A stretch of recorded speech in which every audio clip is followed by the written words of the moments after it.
जय गुरु जी, प्यारी संगत जी।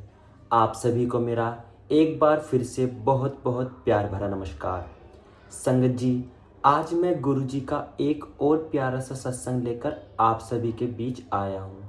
और संगत जी, सत्संग इतना प्यारा है, आप जब इसको सुनोगे तो आपको ऐसा लगेगा कि गुरु जी ने खुद सामने आकर आपको ब्लेसिंग्स दे दी है।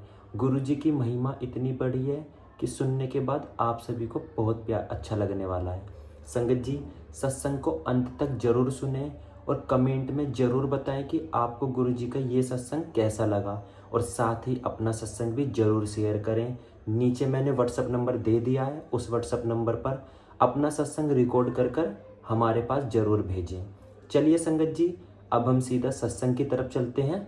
जय गुरु जी। ओम नमः शिवाय। शिवजी सदा सहाय। ओम नमः शिवाय। गुरुजी सदा सहाय। जय गुरुजी। शुक्राना गुरुजी। गुरुजी की सारी संगत जी को भी जय गुरुजी। संगत जी, आज हम ममता अग्रवाल आंटी जी का सत्संग आपके साथ साझा कर रहे हैं। आंटी जी कहते हैं, मैं गुरुजी की सच्ची भक्त हूँ। मेरी एक बुटीक यानी कपड़ों का स्टूडियो है जो मैं अपने प्रबंधक शिवलाल के साथ पिछले 10 साल से चला रही हूँ। एक दिन शिवलाल बहुत उदास नज़र आया। पता चला कि उसकी बेटी तुलसी वेस्ट बंगाल में गांव में अपने घर में तेज़ बुखार से पीड़ित है। शिवलाल चिंतित था। मैंने उसे बताया कि यह केवल बुखार ही है और वह चिंता न करे। अगले दिन शिवलाल अपने घर जाना चाहता था। उसकी बेटी को अस्पताल में भर्ती करा दिया था। गांव वालों को विश्वास था कि उसकी बेटी काले जादू की शिकार है। मैंने उस दिन शिवलाल को बड़े मंदिर लंगर के लिए भेजा और उससे कहा कि वह तुलसी के लिए गुरुजी से प्रार्थना करे। क्योंकि वह मंदिर में था इसलिए उसका मोबाइल बंद था।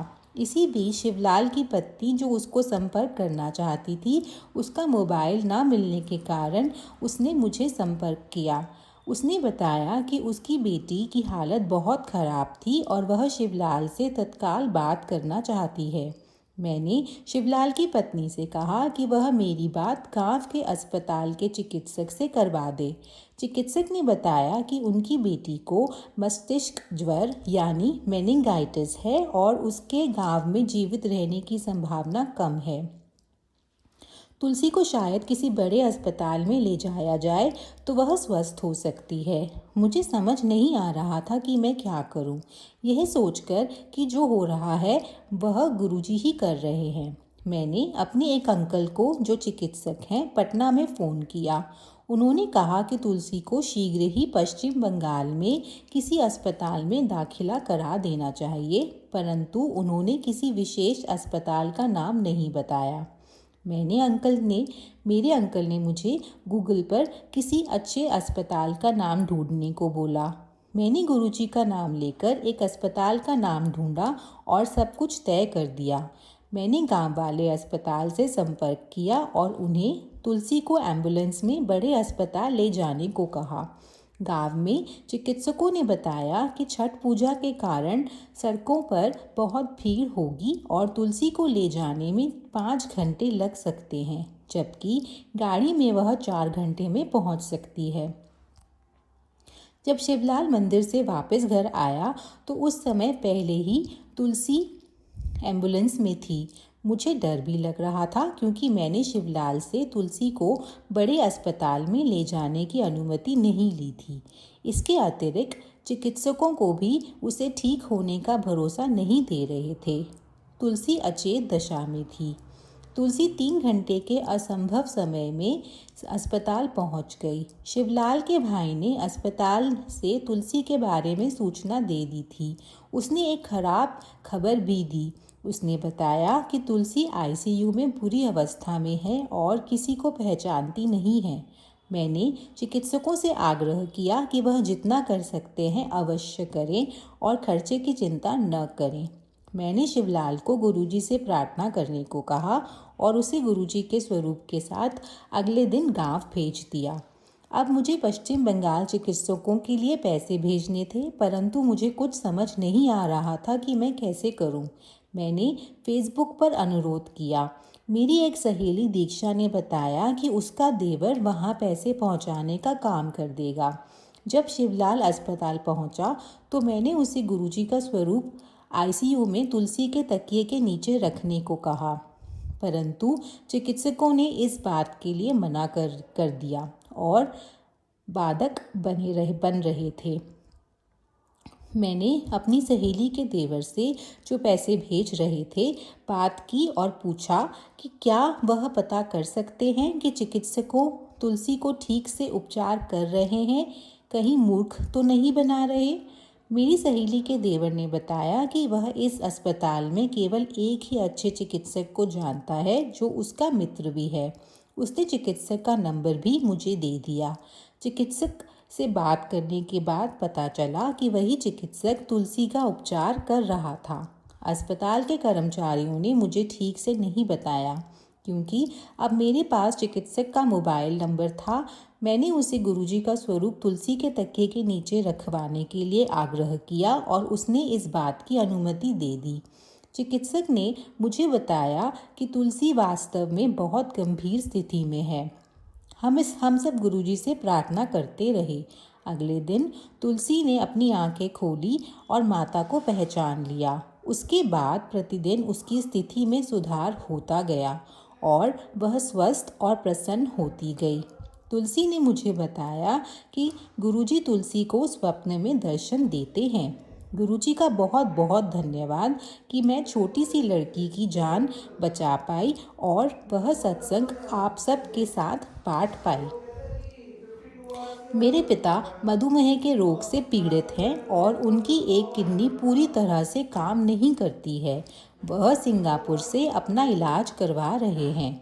इस हालत में भी वह पिछले 25 साल से अपनी सैर की आदत रखे हुए हैं, परंतु कुछ माह पहले जब दिल्ली में स्वाइन फ्लू फैला हुआ था, मेरे पिता बीमार पड़ गए। वह काम कर तो जा रहे थे, परंतु सैर नहीं कर पा रहे थे। मैंने अपनी माता से पिता के सैर न करने की शिकायत की और कहा कि वह सुस्त से होते जा रहे हैं, उन्हें अपनी सेहत के लिए सैर अवश्य करनी चाहिए। शुक्रवार का दिन था। मैं सत्संग के लिए गई और मेरे पिता को लंगर प्रसाद खाना पड़ा। अगले दिन उन्होंने फिर लंगर खाया। जब मैं उनसे सोमवार को मिली तो मैंने उनको स्वाइन फ्लू की जांच कराने के लिए कहा। चिकित्सकों ने स्वाइन फ्लू होने की पुष्टि कर दी। हम सब भयभीत हो गए, क्योंकि उनकी इस हालत में इसका होना ठीक नहीं था। अगले दिन शिवरात्रि थी और उनको अस्पताल में भर्ती करा दिया गया। शिवरात्रि के दिन मैं अपने घर के मंदिर में गुरुजी के स्वरूप को देख रही थी और रो रही थी, क्योंकि मैं अपने पिता के लिए भयभीत हो रही थी। परंतु गुरुजी हमारी बात बहुत जल्दी सुन लेते हैं। मैं अभी अपने मंदिर में ही बैठी थी जब गुरुजी की एक संगत नीरा ने मुझे फ़ोन किया और पूछा कि मैं बड़े मंदिर स्पेशल दर्शन के लिए जाना चाहूँगी। मुझे अपने कानों पर विश्वास नहीं हुआ। जब मैं दर्शन के लिए मंदिर पहुँची तो अभी लंगर शुरू भी नहीं हुआ था। मैंने अपने मन में गुरुजी को अपने पिता के लिए कुछ प्रसाद देने की प्रार्थना की। इतनी देर में एक भक्त वहां आए और उन्होंने मुझे बेर प्रसाद दे दिया। मैं प्रसाद को घर ले गई और वह अपने पिता को भेज दिया। अगले ही दिन मेरी उनको अस्पताल से छुट्टी मिल गई। गुरुजी के आशीर्वाद के कारण उन्हें स्वाइन फ्लू के दुष्प्रभाव से कष्ट नहीं उठाने पड़े। मेरी माता को, जो सदैव मेरे पिता के साथ रही, भी स्वाइन फ्लू का प्रभाव नहीं हुआ। ऐसा है, गुरुजी की शरण गुरुजी सदैव हमें अपने चरण कमलों में रखें। इस साल मैंने गुरुजी का जन्मदिन बड़े उत्साह के साथ मनाया। अगले दिन जब मैं अपने लड़के को चिकित्सक के पास ले जा रही थी तो रास्ते में मैं ड्राइवर के साथ गुरुजी का सत्संग करती गई। जो ही मैं गाड़ी से उतरी, मैंने गुरुजी का लॉकेट ड्राइवर को दे दिया। यह लॉकेट मुझे छोटे मंदिर से मिला था। जब मैं उतरकर अपने घर में भूतल से तहखाने की तरफ जा रही थी तो सीढ़ियों में मेरा पैर फिसल गया और मैं तहखाने तक लुढ़कती चली गई। मेरी ठोडी सीढ़ियों में 3 बार लगी। उस समय मेरे पास एक शीशे की बोतल थी जो गिरने से टूट गई और शीशों के टुकड़े सीढ़ियों पे बिखर गए। एक बार तो मुझे ऐसा लगा कि मैं गई, परंतु सीढ़ियों के नीचे लुढ़कने के बाद मैं उठकर खड़ी हो गई और मैंने अपने आप को बिल्कुल ठीक ठाक पाया। केवल मेरी कमीज़ पर कुछ खून के धब्बे थे। मैंने अपने आप को अच्छी तरह से देखा कि कहीं मेरी कोई हड्डी तो नहीं टूट गई, परंतु सब ठीक था। केवल मेरे हाथों और पैरों पर कुछ चीरे थे। गुरुजी की कृपा ने मुझे बचा लिया था। मुझे जल्दी समझ आ गया कि गुरुजी ने मेरे प्रमुख नकारात्मक कर्मों को ले लिया है। यह सोचकर मैं आज तक आश्चर्यचकित हूँ कि मैं बगैर किसी बड़ी चोट के कैसे रही। जय गुरुजी। गुरुजी का शुक्राना। गुरुजी सबकी रक्षा करें। एक सोमवार मेरे पति अनुज जब घर वापस आए तो उन्हें 104 डिग्री बुखार था। उस समय सारे शहर में डेंगू फैला हुआ था और मुझे शक हुआ कि शायद उन्हें भी डेंगू हो गया हो। जांच की रिपोर्ट आने में 4 दिन लगते हैं, परंतु मैंने इंतज़ार नहीं किया। अगली सुबह मैं अनुज को जलप्रसाद देना शुरू कर दिया और साथ ही आयुर्वेदिक और होम्योपैथिक दवाइयाँ भी शुरू कर दी। रिपोर्ट में डेंगू की पुष्टि हुई, परंतु मुझे एहसास हुआ कि गुरुजी हर कदम पर हमारा मार्गदर्शन कर रहे थे। नहीं तो मुझे कैसे यकीन हुआ कि अनुज को डेंगू था और मैंने उनका इलाज शुरू कर दिया। जैसा कि इस बीमारी में होता है, बुखार उतर गया और फिर उनकी प्लेटलेट की गिनती कम हो गई और वह और ज़्यादा बीमार महसूस करने लगे। मैं बड़े मंदिर गई और अनुज के लिए रोटी और हलवा प्रसाद लेकर आई, परंतु उन्होंने वह नहीं खा पाए। अगले दिन उनकी प्लेटलेट बहुत ज़्यादा गिर गए और चिकित्सकों ने उनको अस्पताल में भर्ती करने के लिए कहा। मेरे पति इसके लिए मान नहीं रहे थे और मुझे समझ नहीं आ रहा था कि मैं क्या करूं। मैं बहुत डरी हुई थी और तभी एक मित्र जो गुरुजी की संगत भी हैं आए और उन्होंने हमें आश्वासन दिया कि गुरुजी हमारे साथ थे और चिंता करने की कोई ज़रूरत नहीं थी। हमने मेरे पति का अस्पताल में भर्ती होना टाल दिया और चिकित्सक अनुज को अगली सुबह भर्ती करने के लिए मान गए। मैं सारी रात अनुज को जलप्रसाद और होम्योपैथी की दवाई देती रही। हालांकि वो करीब करीब बेसुध थे, मैं उन्हें सत्संग पढ़कर सुनाती रही। अगली सुबह जब प्लेटलेट की जांच हुई तो उनकी गिनती दोगुनी हो गई थी। गुरुजी की कृपा से उनकी तबीयत बेहतर होने लगी, परंतु डेंगू के कारण वह बहुत कमज़ोर हो गए थे। हम 15 दिन आश्रम गए और अनुज को अभी भी इतनी कमज़ोरी थी कि वह चल भी मुश्किल से ही पा रहे थे। मंदिर में लंगर करने के बाद वापस जाते समय वह बोले कि अब वह इतना अच्छा महसूस कर रहे थे कि लंबी दौड़ में भी भाग ले सकते थे। यहीं पर आंटी जी का सत्संग पूर्ण होता है। जय गुरुजी। शुक्राना गुरुजी। संगत जी, आप सभी को गुरुजी का यह सत्संग बहुत ज़्यादा पसंद आया होगा। अपने विचार कमेंट में ज़रूर लिखें और सारी संगत कमेंट में गुरुजी का मंत्र जाप भी ज़रूर लिखेंगे।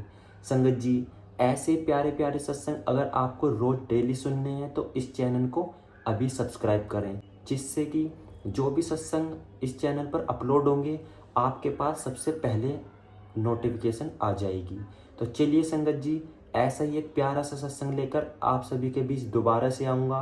तब तक के लिए आप सभी को मेरा बहुत बहुत प्यार भरा नमस्कार और सारी संगत जी को मेरा जय गुरु जी।